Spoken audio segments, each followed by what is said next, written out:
Imagine करो दोस्तों, आपके एक नेबर है जिनके साथ रिसेंटली एक इंसिडेंट हुआ। एक कार क्रैश की वजह से उनके पति की देहांत हो गई और दोस्तों उनके हस्बैंड इस दुनिया में नहीं रहे। फाइनेंस के बारे में उनको कोई भी नॉलेज नहीं है क्योंकि उनके हस्बैंड ही सारे फाइनेंसेस को संभालते थे। और दोस्तों आपके नेबर को पता है कि आप फाइनेंसेस के बारे में थोड़ा बहुत जानते हो, तो दोस्तों वह नेबर आपके पास आती है और आपसे सजेशन मांगती है कि दोस्तों अपने फाइनेंसेस को कैसे मैनेज किया जाए। दोस्तों आपके नेबर का नाम है जयश्री और ये इनकी सिचुएशन है। इनकी उम्र है 32 सालों की और दोस्तों इन्हें हर महीने 80,000 रुपए मिलते हैं इंटरेस्ट और डिविडेंड से। लेकिन दोस्तों यह कोई जॉब नहीं करती और दोस्तों इन्होंने एक होम लोन लिया है 7.75% का। और दोस्तों इनका टोटल लोन बचा हुआ है 19 लाख रुपए का और इनका महीने का खर्चा है 75,000 रुपए का, जिसमें कि सब कुछ इंक्लूडेड है, जैसे कि घर का खर्च, बच्चों की एजुकेशन और 15,000 लोन की EMI एक्सेट्रा। यानी कि दोस्तों इनके पास महीने के 80,000 रुपए माइनस 75,000 रुपए तो बचे 5,000 रुपए। तो दोस्तों वो नेबर आपके पास आती है और आपसे पूछती है कि अपने फाइनेंसेस को कैसे मैनेज किया जाए और वो अपने रिटायरमेंट के लिए क्या कर सकती है। तो दोस्तों मुझे यहाँ पर पता है कि हम में से दो टाइप के लोग होंगे जो जयश्री को यहाँ पे सजेशन देंगे। पहला सजेशन दोस्तों, नौकरी लग जाओ, थोड़ा काम करो और इस रैट रेस से बाहर निकल जाओ। दूसरे टाइप के लोग दोस्तों वो कहेंगे कि बेचारी इनको तो बहुत सारे पैसे सेव करने पड़ेंगे और अपने एक्सपेंसेस को भी कम करना पड़ेगा, तभी इनकी जिंदगी कट पाएगी। तो दोस्तों मैं दोनों ही थ्योरी को बिल्कुल अच्छी तरीके से एक्सप्लेन कर देता हूँ ताकि आप अपने नेबर को अच्छे तरीके से सजेशन दे सको। देखो दोस्तों, जो पहली थ्योरी है उसे PV सुब्रमण्यम ने अपनी बुक रिटायर रिच में दी हुई है। सुब्रमण्यम का कहना है दोस्तों, इससे पहले कि आप किसी को भी फाइनेंशियल एडवाइस दे उससे पहले दोस्तों आपको इन 5 रेशियोज को समझना पड़ेगा। पहली थ्योरी है दोस्तों, understand emergency fund which should be दोस्तों 6x ऑफ योर इनकम। इसका मतलब है दोस्तों, मान लो कि हमारे महीने का खर्च 40,000 रुपए है, साथ में दोस्तों हम अपनी कार की EMI 8,500 रुपए भरते हैं और इसके साथ ही दोस्तों घर की EMI 45,000 रुपए है। इस हिसाब से दोस्तों हमारे मंथली खर्च हुआ 40,000 plus 45,000 plus 8,500 is equals to 93,500 और दोस्तों इसका 6 गुना हुआ यानी कि 9,500 इंटू 6 इज इक्वल्स टू 5,61,561,000। तो दोस्तों ये अमाउंट हमारे पास हमेशा FD के रूप में होना ही चाहिए ताकि कोई भी बड़ी दिक्कत आए तो 6 महीने हमारा काम आसानी से चल सके। और होपफुली दोस्तों इस पूरी सिचुएशन में हम 6 महीने ये देख सकेंगे कि हमें आगे क्या करना है आखिर। सेकंड थ्योरी दोस्तों, टर्म लाइफ इंश्योरेंस। तो दोस्तों ये थ्योरी हमें कहती है कि हमें टर्म लाइफ इंश्योरेंस लेनी है, ना कि एंडाउमेंट इंश्योरेंस। और दोस्तों जो हमें टर्म लाइफ इंश्योरेंस लेनी है वह कम से कम 10 गुना होना चाहिए हमारी एक्चुअल एक्सपेंसेस से। यानी कि दोस्तों सीधी सी बात है, अगर हमारे महीने का खर्चा है 1 लाख रुपए तो साल का कितना बना 12 लाख रुपए, जिसका 10 गुना हो गया दोस्तों 1.2 करोड़। किसी भी वेबसाइट पर आप जाके देख सकते हो दोस्तों कि 1.2 करोड़ की लाइफ इंश्योरेंस हमें कितने की पड़ रही है। और दोस्तों ये इंश्योरेंस अप्रोक्सीमेटली 2,000 रुपए पर मंथ की आ जाती है डिपेंडिंग ऑन योर एज। तीसरा कॉन्सेप्ट यानी कि थ्योरी जो कि आपको समझना है जिससे पहले कि आप जयश्री को कोई भी सजेशन दे, वो है दोस्तों बजटिंग रेशियो। तो दोस्तों यह रूल कहता है कि अगर आपकी मंथली सैलरी 1 लाख रुपए है तो उसे 3 टुकड़ों में डिवाइड कर दो। पहला 30%, दूसरा है 50%, तीसरा है 20%। 30% ऑफ 1 लाख बना 30,000 रुपीज, यानी कि 30,000 से ज्यादा हम किसी भी हालत में फाइनेंस और हाउसिंग में खर्च नहीं कर सकते। हाउसिंग एक्सपेंसेस जैसे कि कार, घर की EMI, सोसाइटी के charges etcetera. 50% of 1 lakh rupees बना 50,000 रुपीज, यानी कि इससे ज्यादा हम बेसिक खर्चे में खर्च नहीं कर सकते, जैसे कि कपड़ा, खाना, बिजली का बिल, पानी का बिल, वेकेशंस एक्सेट्रा। और 20% इसका मतलब 20,000 रुपीज कम से कम हमें सेव कर रहे हैं अपने फ्यूचर के लिए, यानी कि किसी भी फाइनेंशियल सिचुएशन सेव करने हैं अपने फ्यूचर के लिए। और दोस्तों किसी को भी फाइनेंशियल सजेशन देने से पहले जो फोर्थ थ्योरी हमें समझना है वो है रिटायरमेंट अमाउंट। दोस्तों तो ये थ्योरी कहती है कि हमारा साल का जितना भी खर्चा है उसे हमें 35 से मल्टीप्लाई कर देना है, तो जो भी अमाउंट आएगा उतना अप्रोक्सीमेटली हमारे पास होना चाहिए रिटायरमेंट के लिए। एज ऑफ नाउ दोस्तों हर महीने का खर्चा हमारा 1 लाख है तो साल का खर्चा बना 12 लाख रुपए। तो दोस्तों इसका 35 गुना हुआ 12 lakh into 35 which is 4.2 crore. तो कम से कम हमारे पास 4.2 करोड़ रुपए होने चाहिए इस केस में। पांचवा थ्योरी ये है दोस्तों कि हमें पता होना चाहिए, यानी कि दोस्तों 100 minus your age is equals to your investing ratio. अगर दोस्तों हमारी एज 30 है तो 100 से 30 को घटा दो तो आएगा 70, यानी कि दोस्तों 70% पैसे जो हम सेव कर रहे हैं वो जाने चाहिए कायदे से दोस्तों इक्विटी में, जैसे कि दोस्तों इंडेक्स फंड एक्सेट्रा। बाकी के 30% पैसा जो कि बचा हुआ है उसे हमें डेट पर सेव करना चाहिए, यानी कि दोस्तों FDs, बॉन्ड्स और एक्सेट्रा एक्सेट्रा। तो दोबारा से आते हैं दोस्तों, लेट्स हमारी सैलरी 1 लाख रुपए है तो दोस्तों 50-30-20 के रेशियो के हिसाब से हमें 20% सेव करने हैं, यानी कि दोस्तों 20,000 रुपए। और दोस्तों हमें इस 20,000 को 2 टुकड़े में बांटने हैं अपनी एज के अकॉर्डिंग। तो दोस्तों फॉर एन एग्जाम्पल हमारी एज 30 है तो 100 माइनस 30 वो कितना हुआ 70। और दोस्तों 20,000 का 14% हुआ 14,000 और दोस्तों 20,000 का 70% हुआ 14,000। ये जाएंगे दोस्तों इंडेक्स म्यूचुअल फंड में और बाकी के 6000 जाएंगे दोस्तों FD बॉन्ड्स एक्सेट्रा में। ऑब्वियसली दोस्तों ये सेविंग हमें तब स्टार्ट करनी है जब हमने दोस्तों इमरजेंसी फंड्स को सेव कर लिया हो और तब जब हमारी टर्म लाइफ इंश्योरेंस हो। अब जब दोस्तों आप ये 5 थ्योरी समझ गए हैं तो आप अपनी नेबर को मदद कर सकते हैं इस विषय में। स्टेप 1 दोस्तों जो आप उनको सजेस्ट कर सकते हो वो ये है दोस्तों कि किसी भी तरीके से आप अपने बैंक में इमरजेंसी फंड तैयार करो। जैसे कि दोस्तों उनका महीने का खर्चा हुआ 75,000 रूपए, तो दोस्तों उनके इमरजेंसी फंड में होने चाहिए 75,000 गुणित 6 जो कि होंगे दोस्तों 4,50,000 रूपए। और दोस्तों इस पूरे अमाउंट को FD के फॉर्म में अपने बैंक में रखना है उन्हें। और चाहे दोस्तों इसके लिए उन्हें एक्स्ट्रा सेविंग करनी पड़े या फिर अपने खर्चे को कम करना पड़ जाए या फिर गिरे हालत में कोई पार्ट टाइम जॉब भी करना पड़ जाए, लेकिन इसको उन्हें मेंटेन करना होगा। और जब तक ये स्टेप नहीं होता ना आगे का कोई भी स्टेप कोई मायने नहीं रखता। अगर दोस्तों उनके पास बैंक में ऑलरेडी इतना अमाउंट जमा है तो उन्हें आप स्टेप 2 सजेस्ट कर सकते हो इन दैट केस। तो दोस्तों step 2 is take a term life insurance. तो दोस्तों क्योंकि जयश्री की हस्बैंड अब नहीं है और तो और उन्होंने कोई टर्म लाइफ इंश्योरेंस नहीं लिया था और इसीलिए दोस्तों जयश्री को इस वक्त प्रॉब्लम फेस करनी पड़ रही है। और तो और दोस्तों जयश्री का एक बेटा है, अगर खुदा ना खास्ता जयश्री को कुछ हो जाता है तो उनके बेटे का क्या होगा। उनके बेटे को तो बहुत सारी प्रॉब्लम्स आ सकती हैं और इसीलिए दोस्तों उनके लिए टर्म लाइफ इंश्योरेंस बहुत ही ज्यादा इंपॉर्टेंट है। मान लो दोस्तों जयश्री का साल का खर्चा हुआ 75,000 रुपीज, इसका मतलब 75,000 into 12 which is 9 lakh rupees. और दोस्तों इसका 10 गुना हुआ 90 लाख रुपए। और दोस्तों 90 लाख रुपए की टर्म इंश्योरेंस लेने के लिए जयश्री को 1500 रुपए मंथ के हिसाब से देने पड़ेंगे ताकि दोस्तों उनका बच्चा हमेशा के लिए सिक्योर रहे। उसके बाद दोस्तों स्टेप 3 है जो कि आप उन्हें सजेस्ट कर सकते हैं और वो है दोस्तों बजटिंग। यानी कि दोस्तों अब उनको अपनी लाइफ स्टाइल में कुछ ज्यादा चेंजेस करने पड़ेंगे, चाहे उसके लिए उनको अपने बेटे को एक सस्ते स्कूल में क्यों ना शिफ्ट करना पड़ जाए। और दोस्तों इसे हम 50, 20 और 30 रेशियो में डिफरेंशिएट कर सकते हैं। यानी कि दोस्तों फॉर एन एग्जांपल उनके पास 80,000 रुपए की इनकम है हर महीने, तो दोस्तों उसका 50% बना 40,000 रुपीज। अब दोस्तों इसका मतलब है कि वो 40,000 रुपए से ज्यादा अपने घर खर्च में कभी भी स्पेंड नहीं कर सकती। इसके बाद दोस्तों 80,000 रुपए का 30% हुआ 24,000 रुपए। और दोस्तों आप उन्हें सजेस्ट कर सकते हैं कि 24,000 रुपए से ज्यादा वो कभी अपने वेकेशन, घर की सजावट और एक्स्ट्रा खर्चों में एक्सपेंड नहीं कर सकते, यानी कि स्पेंड नहीं कर सकते। और दोस्तों नेक्स्ट जो होगा वो 20% 80,000 रुपए का, और वो होंगे दोस्तों 16,000 रुपए। और दोस्तों यह 16,000 रुपए उन्हें किसी भी हालत में सेव करने हैं। आई नो दोस्तों कि उनका महीने का खर्चा 75,000 रुपए है और किसी भी तरीके से उनके पास 5,000 रुपए बच रहे हैं, लेकिन फिर भी उन्हें ये 16,000 रुपए किसी भी हालत में बचाने ही बचाने हैं। स्टेप 4 जो आप उन्हें सजेस्ट कर सकते हैं कि 16,000 रुपए वो कहाँ से सेव करें, क्योंकि जयश्री की एज 32 है दोस्तों, तो 32 माइनस 100 कितना हुआ 68 ना, यानी कि दोस्तों 68% ऑफ 16,000 जो हुआ दोस्तों 10,880। यानी कि दोस्तों इतना अमाउंट उन्हें किसी भी इंडेक्स फंड में डालते रहना है एक बड़े ही लॉन्ग टर्म के लिए। और बाकी का 32% ऑफ 16,000 रुपए हो 5120 रुपीज, जो कि दोस्तों उन्हें किसी डेप्ट फंड में डालने हैं, जैसे कि दोस्तों FD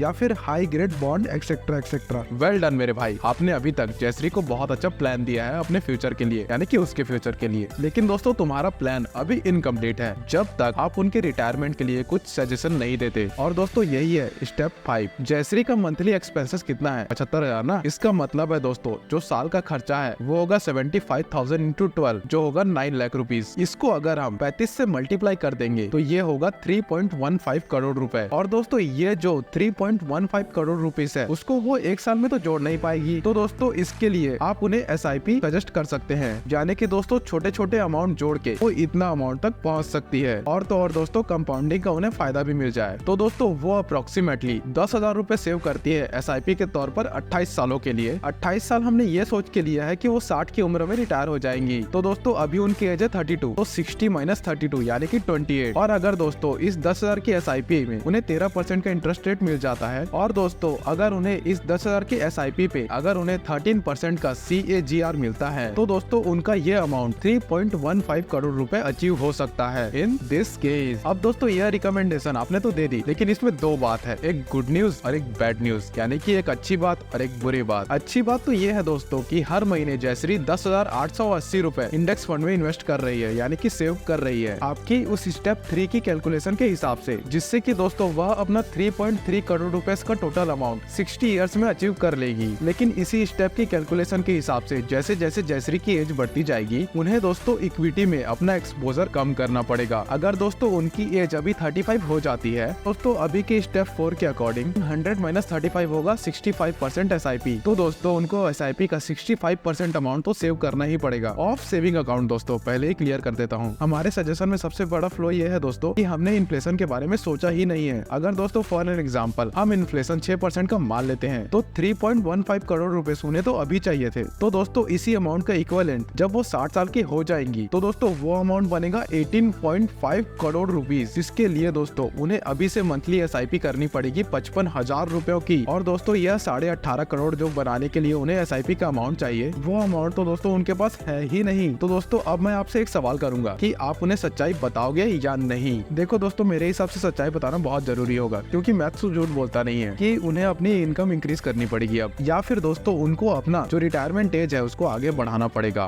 बट दोस्तों 5 स्टेज जो आपकी बनाए हैं उसके थ्रू जाकर वो दोस्तों उन्हें एडिशनली ठीक रखेगा। देखिए दोस्तों इस प्लान को ऑप्टिमाइज करने का बेस्ट तरीका तो ये है कि हम उनको एक प्रोफेशनल की एडवाइस दिलवा दें, क्योंकि दोस्तों आप और मैं इतने फाइनेंशियली बैलेंस्ड नहीं है। और वो कहते हैं ना दोस्तों कि bad plan is still better than the no plan. ये प्लान उन सभी प्लान से अच्छे हैं जो कि हमारे अंकल हमें दिया करते हैं कि बेटा खर्चे कम करो, ज्यादा सेव करो, फ्यूचर में काम आएगा, बाकी भगवान सब ठीक ही रखेगा। और दोस्तों नेक्स्ट दूसरा सजेशन जो कि पहले वीडियो में मैंने आपको बताया था कि यार ज्यादा पैसे कमाओ, ये बचत में कुछ भी नहीं रखा हुआ, याद है ना शुरू में बताया था जो। वैसे तो दोस्तों अगर देखा जाए तो इस सजेशन की जरूरत जयश्री को बहुत है, और दोस्तों ज्यादा पैसे कमाने के मेथड्स की भी। और दोस्तों मैं इन सभी चीजों में डिटेल में वीडियो तो नहीं बना सकता, क्योंकि जो मेरे काम की है जरूरी नहीं कि बाकियों की काम की भी हो। लेकिन दोस्तों मैं आपको कुछ अपने फ्रेंड्स की स्टोरी जरूर बताऊंगा जो कि मिडिल क्लास फैमिली से बिलोंग करते थे, लेकिन वो अब इस रैट रेस के चक्कर से बाहर निकल चुके हैं बिल्कुल अच्छी तरीके से। पहला एग्जाम्पल है दोस्तों शुभम शेट्टी का। दोस्तों यह एक फुल टाइम इन्वेस्टर है, और दोस्तों अभी इनका पोर्टफोलियो 20 करोड़ रुपए का है। और दोस्तों इनके फादर की एक नॉर्मल सी बेकरी की शॉप थी, ये बहुत अच्छे स्टूडेंट बने, एडोबी के अंदर इनकी प्लेसमेंट भी हुई, और दोस्तों फिर उन्होंने और मेहनत की तो अमेज़न में चले गए, जहां से दोस्तों इनको इन्वेस्टिंग में इंटरेस्ट आ गया। और दोस्तों ठीक यहीं पर इन्होंने अपनी जॉब भी छोड़ दी, और दोस्तों मात्र 29 की एज में फाइनेंशियली फ्री हो गए 5.5 करोड़ के साथ साथ। और दोस्तों यह इसी अमाउंट को यानी कि 5.5 करोड़ को इंक्रीज कर रहे हैं, और दोस्तों अभी ये बैंगलोर में है। एग्जाम्पल नंबर 2 दोस्तों अमन गोयल। इनके फादर की एक नॉर्मल शॉप है दोस्तों, जहाँ से ये मंथली 40,000 रुपए कमाते थे, जिससे कि दोस्तों वह पूरे घर का खर्चा भी चलाया करते थे, इनका और इनके एजुकेशन का पे भी करते थे उसी खर्चे से, यानी कि 40,000 रुपए से। दोस्तों अमन भी एक अच्छे स्टूडेंट थे, इनका IIT बॉम्बे में सिलेक्शन भी हुआ। इन्होंने एक अच्छा स्टार्टअप भी खोला जिसको 50 करोड़ रुपए में बेच भी दिया इन्होंने। और दोस्तों ये भी उस रैट रेस से बाहर हो गए। दोस्तों अभी इन्होंने एक और नया स्टार्टअप स्टार्ट कर लिया है। वो कहते हैं ना कि एक बार गेम अगर समझ में आ जाए तो उससे बार बार खेलने में बहुत मजा आता है।